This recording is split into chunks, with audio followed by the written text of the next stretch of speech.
Donc bonjour à tous. Donc aujourd'hui on va parler de plusieurs choses. Je vais vous parler de ce que je comprends des puces, comment les installer, de comment les récupérer et de la nouvelle bête de Kirin avec qui on pourra le mettre en combo par rapport à ses compétences.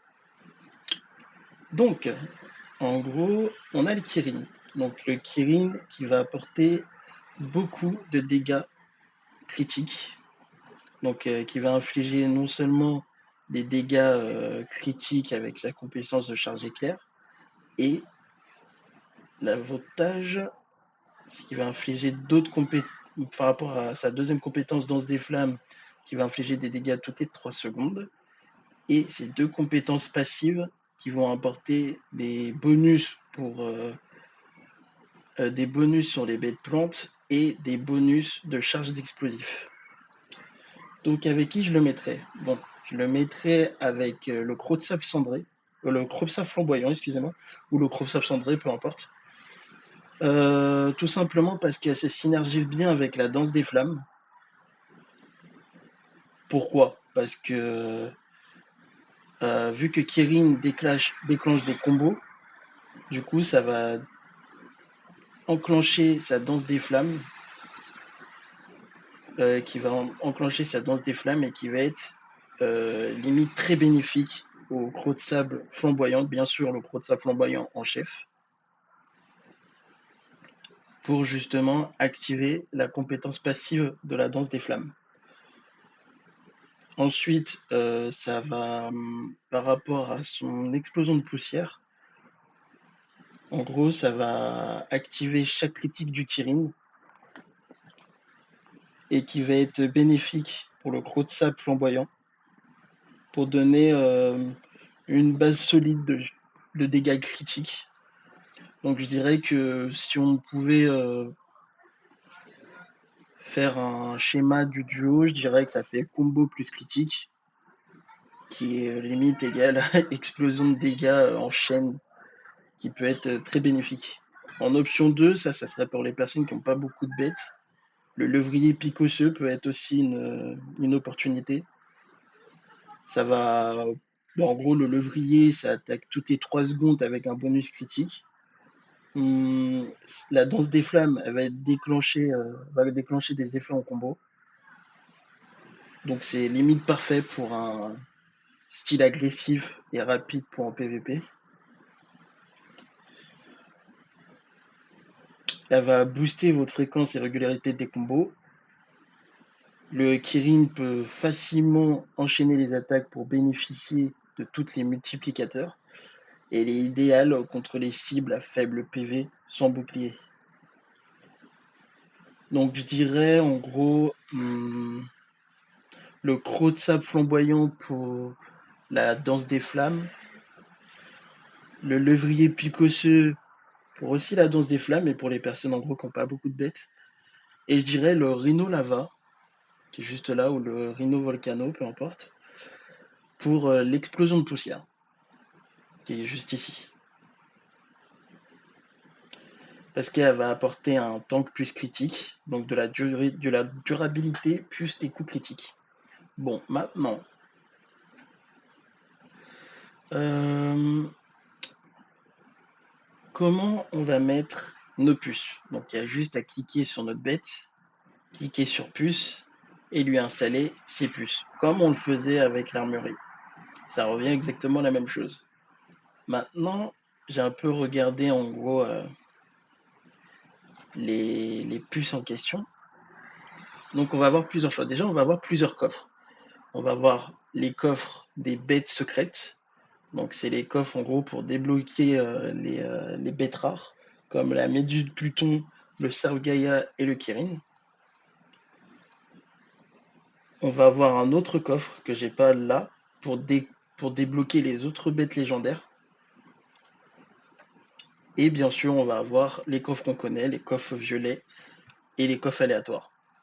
Donc maintenant, on a d'autres coffres qui se sont débloqués. On va avoir les coffres violets, les coffres bleus. Pour l'instant, c'est tout ce que j'ai vu. Donc les coffres bleus, en gros, ça va servir à débloquer des puces, des puces pour pour nos bêtes. Donc là, par exemple, ça va être pour chaque partie du corps. Là, ça va être une puce pour les critiques de bêtes, une puce pour les combos de bêtes, une puce contre-attaque et une puce critique bête. Donc une puce pour chaque élément. Et c'est pareil pour tout. En gros, par exemple, la patte gauche, elle va apporter pour une bête de feu de la critique. La patte droite, elle va apporter des dégâts de critique de bête. Les pattes du bas vont apporter des réductions de dégâts. Donc là, par exemple, ça va être des réductions de dégâts contre-attaque de bête, des réductions de dégâts de critique de bête, des réductions de dégâts critiques de combo. Donc en gros, c'est vraiment des réductions de dégâts par rapport aux éléments où ils ont plus, de difficultés, je pense. Pour la patte droite, ça va être en gros des réductions de plantes, des réductions d'incendie et des réductions d'eau. Donc en gros, par exemple, le feu est efficace contre les plantes. Du coup, on va avoir des réductions de plantes pour avoir beaucoup plus de dégâts dessus et pour qu'il nous inflige moins de dégâts.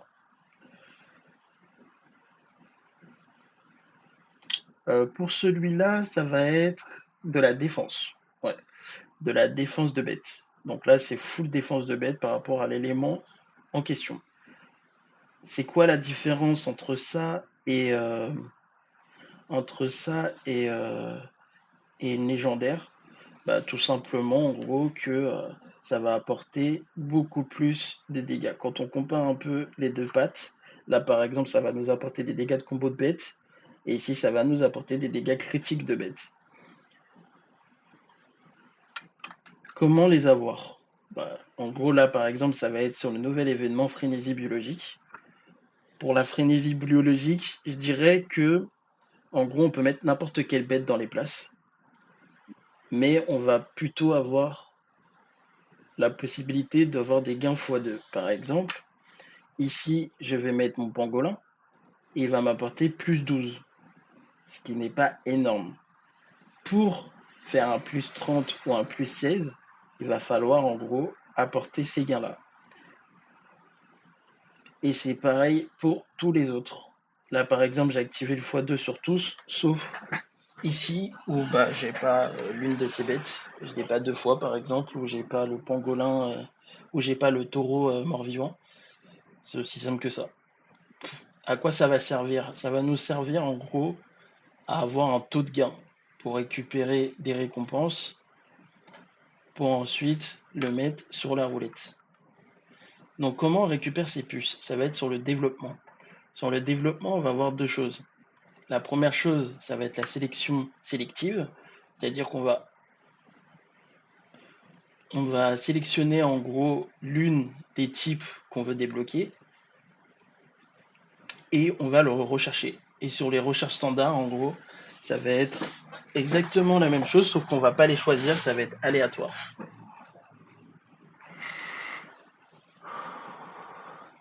Voilà comment on les récupère. Je vous ferai une autre vidéo dédiée pour, pour les puces, quand j'en aurai débloqué suffisamment pour faire un constat de comment les utiliser le plus efficacement.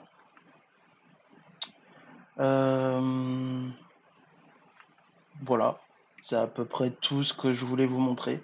Je dirais aussi en gros que sur les biais, enfin sur l'événement de l'invasion, qu'il y a plusieurs choses à regarder. Donc en gros, on en a vu plusieurs.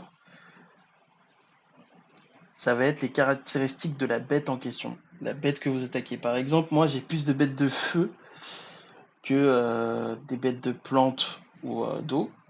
Du coup, je vais avoir d'énormes difficultés quand on va passer sur des bêtes d'eau.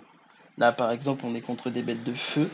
Du coup, là, je devrais limite prendre des bêtes d'eau pour être plus efficace contre l'ennemi. Plus les stratégies que je vous ai mis dans ma précédente vidéo sur la stratégie des bêtes. Donc, tout ce qu'on a regardé, par exemple, ça va être en gros duo de bêtes qu'on a en face de nous. Là, par exemple, on sait qu'il sera fragile, mais on sait qu'il fera beaucoup de dégâts aussi.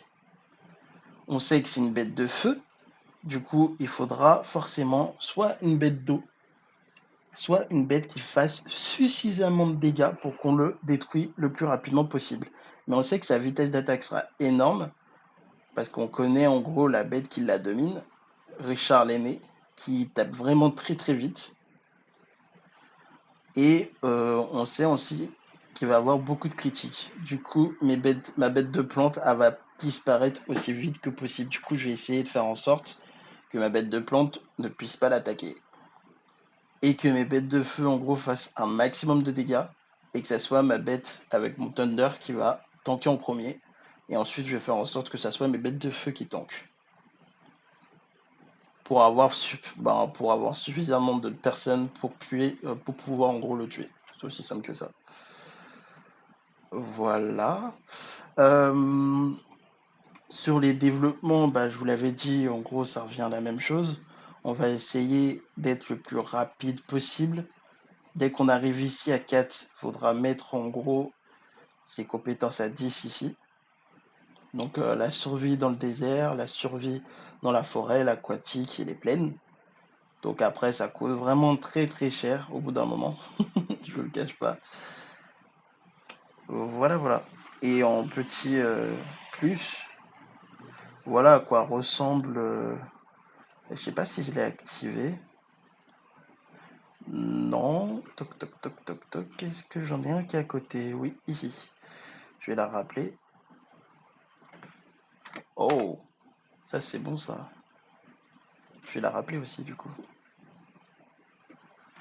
Je vais rappeler ces deux bêtes là, enfin ces deux héros là, pour pouvoir participer pour l'événement de la fête d'anniversaire. Hop. Donc là, je vais l'envoyer ici. Ça sera nickel. Et quand elle va revenir, je vais vous montrer les bêtes en question. Là, je vais vous montrer la bête de Kirin. En gros, à quoi elle ressemble sur le terrain. Elle est là. Et du coup, elle ressemble à ça. Plutôt grande. Moi, je la trouve sympa, personnellement.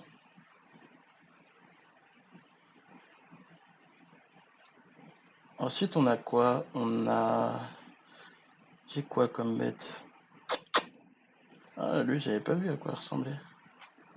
Ah, celle-là, elle est sympa.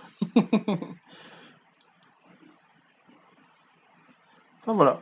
En tout cas, voilà ce qui termine un peu la vidéo. Si vous avez des sujets en gros qu'on peut aborder justement sur soit sur les bêtes, soit sur les héros, je sais que sur les prochaines vidéos que je vais vous faire, en gros, ça va être sur soit la synergie des héros, mais en tout cas, ça va concerner les héros. Par exemple, en gros, les deux nouveaux héros qui vont arriver, donc le héros de siège Rubina et le héros général Daryl. Moi, il me tente beaucoup le petit Daryl personnellement. Après, la Rubina, je sais pas trop, vu que je suis pas trop en gros, je fais pas trop d'attaque de siège, du coup, je sais pas trop si ça m'intéresse. Mais par contre, le Daryl, il pourrait être bien, en vrai. J'ai pas encore regardé toutes les compétences sur le héros. J'attends en vrai de le débloquer pour pouvoir avoir ma propre idée sur le sujet. En tout cas, n'hésitez pas à mettre des commentaires s'il faut, à vous abonner pour voir les prochaines vidéos.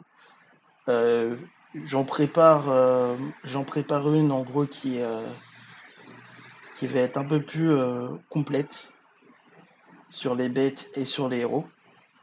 C'est juste que ça dure un peu de temps et qui sera un peu de meilleure qualité que les vidéos que je mets en ce moment où je les mets vraiment en trash. C'est juste en gros pour vous conseiller sur certaines choses. En tout cas, passez un excellent week-end.